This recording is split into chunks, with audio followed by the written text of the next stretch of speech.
안녕하세요. 크리스찬 만나 정현숙 사모입니다. 여러분, 우리가 살다 보면 가까운 사람의 치부, 부끄러움 등을 볼 때가 있습니다. 그럴 때 우리는 어떻게 해야 합니까?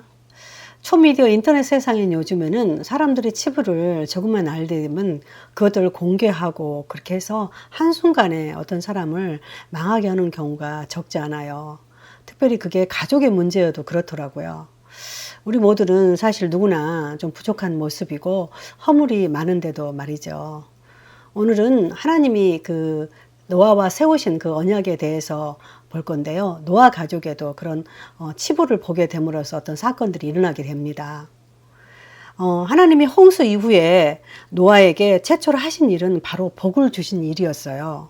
생육하라고 번성하라는 말씀이었죠. 바로 최초의 사람 아담을 만드시고도 하나님은 그렇게 똑같이 이야기하셨잖아요. 하나님이 노아와 그 아들들에게 복을 주시며 그들에게 이르시되 생육하고 번성하여 땅에 충만하라. 하나님은 사람을 사랑하시고 사람에게 복 주시길 기뻐하시는 분임을 우리가 알 수 있습니다. 아담에게 이 땅에 모든 것들을 창조하셔 놓고 그것들을 다스리고 정복하라고 하신 것처럼 홍수 이후에 하나님은 사람들에게 또다시 노아 가족에게 이 땅의 만물을 사람을 위해서 창조했다는 것을 땅을 다스리고 정복하라고 말씀하시는 것에서 볼 수가 있죠. 하나님은 노아와 가족들에게 언약을 세우는데 다시는 이 땅의 모든 것들을 홍수로 멸하지 않겠다는 그런 거였어요. 내가 너희와 언약을 세우리니 다시는 모든 생물을 홍수로 멸하지 아니할 것이라. 땅을 멸할 홍수가 다시 있지 아니하리라. 이렇게 하나님 말씀하시고 그 언약의 증거로 무지개를 주셨어요. 내가 이 무지개를 구름 속에 두었나니 이것이 나와 세상 사이의 언약의 증거니라. 내가 구름으로 땅을 덮을 때에 무지개가 구름 속에 나타나면 내가 너희와 및 육체를 가진 모든 생물 사이에 내 언약을 기억하리니 다시는 물이 모든 육체를 멸하는 홍수가 되지 아니할지니라. 무지개가 구름 사이에 있으리니 내가 보고 나 하나님과 모든 육체를 가진 땅의 모든 생물 사이에 영원한 언약을 기억하리라. 저는 이 말씀 읽은 뒤부터 왜 비가 개인 하늘에 이렇게 무지개가 어쩔 때 뜰 때가 있잖아요. 그러면 늘 노아 홍수 사건이 생각나곤 하더라고요. 무지개 색이 사실 정말 예쁘잖아요. 무지개가 나오면 사람들이 참 많이 감탄하는 모습들을 보게 되는데 노아의 그 언약의 약속을 이 무지개를 통해서 한 번쯤 생각해 보는 것도 좋을 것 같습니다. 노아의 가족으로부터 다시 사람들이 이 땅에 많이 퍼지기 시작합니다. 그런데 노아가 농사를 처음 짓고 나서 포도나무를 심었잖아요. 노아가 포도 농사를 해서 포도주를 마신 뒤 기분이 너무 좋아서인지 취한 후에 많이 마신 것 같아요. 포도주를 먹고 난 뒤에 그만 취해서 노아가 장막 안에서 벌거벗고 자게 됩니다. 그런데 이 모습을 제일 먼저 누가 봤나요? 둘째 아들 함이 보았거든요. 함은 아버지가 술에 취해서 벌거벗고 자는 것을 보고 부끄러운 모습을 조용히 덮어주었으면 좋았을 텐데 그러지 않고 밖으로 나가서 형제들을 불러와요. 이 소식을 들은 셈과 야벳은 옷을 가져다가 뒷걸음쳐서 들어가서 아버지 하체를 덮어주고 보지 않았어요. 그런데 어떤 일이 벌어집니까? 노아가 술에 깬 후에 이 사실을 전해 듣고 아버지 하체를 본 가나안의 아버지 함에게 이런 말씀을 합니다. 이에 이르되 가나안은 저주를 받아 그의 형제의 종들의 종이 되기를 원하노라 하고.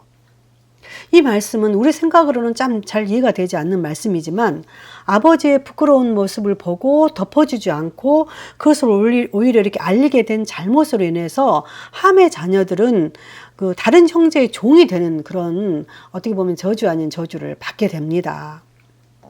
아버지의 부끄러운 모습을 보지 않고 덮어주었던 셈과 야벳은 반대로 축복을 받게 돼요. 또 이르되 셈의 하나님 여호와를 찬송하리로다.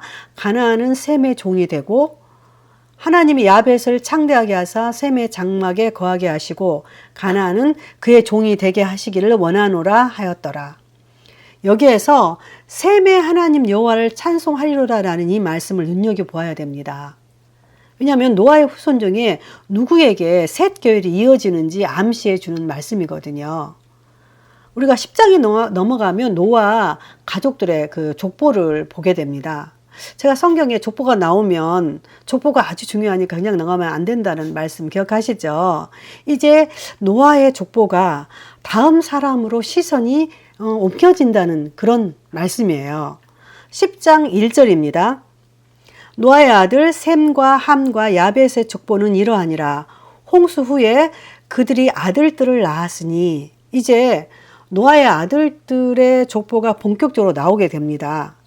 그런데 노아 후손의 족보는 사실 인류의 족보인 거잖아요. 그래서 성경에서 노아 아들들의 족보는 인류학자들도 굉장히 관심을 두는 아주 중요한 정보예요. 사실 우리는 이 족보 이름을 그냥 대충 읽거나 아예 안 읽고 넘어가는 경우가 많잖아요. 그런데 인류학자들은 굉장히 꼼꼼하고 읽어보고 연구한다고 합니다. 왜냐하면 이 족보 내용이 BC 1500년 전 문서이기 때문에 이 성경의 족보는 현재 그 존재하는 세상의 종족의 뿌리를 보게 하는 아주 귀중한 자료라고 하네요. 먼저 2절에서 야벳의 아들 족보가 나옵니다. 야벳의 아들은 고멜과 마곡과 마대와 야완과 두발과 메섹과 디라스요. 이름도 어렵잖아요. 사실 노아의 아들 야벳의 후손은 고멜, 마곡 이렇게 많이 나오는데요. 고멜은 키메리안족, 그 다음에 마곡은 수구니자족, 이렇게 많은 인류의 조상들로 흘러 들어갔다고 이렇게 성경학자들이나 또는 인류학자들이 보고 있어요. 이제 6절부터는 함의 아들이 나와요. 함의 아들은 구스와 미스라임과 북과 가나안이요. 이렇게 나오는데요. 특별히 구스의 아들 중에 주목할 만한 사람이 등장합니다. 바로 8절인데요. 구스가 또 니므롯을 낳았으니 그는 세상의 첫 용사라. 바로 니므롯인데요. 세상의 첫 용사라고 나옵니다. 노아 이전에 힘 있는 자 기억하시죠? 제가 가인 계열 설명할 때 말씀드린 것 같아요. 가인 계열에서 가인, 람에게 이어서 레피림. 레피림이 창세기 6장 4절에 레피림이 뭐라고 나오죠? 용사라고 나오거든요. 그런데 노아 홍수 이후에도 함의 후손에서 누가 나온 거예요? 바로 리므롯이 등장하는데 이 리므롯 역시 용사라고 나옵니다. 9절에 보면 용감한 사냥꾼이라고도 써 있어요. 그리고 이 리므롯은 그의 나라를 시날 땅의 바벨에서 아수르, 느헤로 옮겨갔다고 나옵니다. 그의 나라는 시날 땅의 바벨과 에렉과 악각과 갈레에서 시작되었으며 그가 그 땅에서 아수르로 나아가 느헤와 르호보딜과 갈라와 및 느헤와 갈라 사이에 레센을 건설하였으니 이는 큰 성읍이라. 여기 우리가 너무도 잘 아는 지명들이 막 나오잖아요. 시날 땅의 바벨, 아수르, 느느웨 이런 지명들은 우리가 나중에 구약성경 역대상하, 열왕기하, 포로 시대의 그 말씀들에서도 보게 되는 그런 지명들이잖아요. 그러니까 성경은 노아 후손의 인류가 어떻게 시작되고 어디로 흘러 들어가는지 일관성 있게 말해주고 있거든요. 결국 함의 후손들이 흘러 들어간 거잖아요. 드디어 21절부터 셈의 후손이 나옵니다. 셈의 아들은 엘람과 아수르와 아르박삭과 룻과 아람이 이렇게 나오는데요. 셈의 족보는 10장에서 그치지 않고요. 11장으로 넘어가 또 나와요. 11장으로 보면 바벨탑 사건이 창세기 11장에 나오잖아요.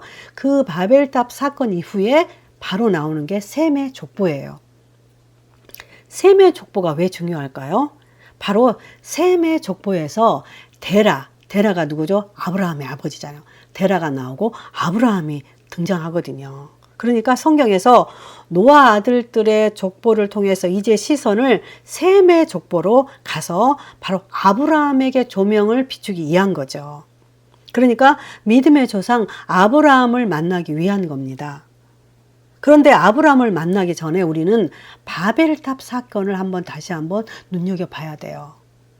요즘에 빈센조라는 드라마가 있더라고요. 제가 가끔씩 그 드라마를 보는데 거기에서 바벨 회사가 등장해요.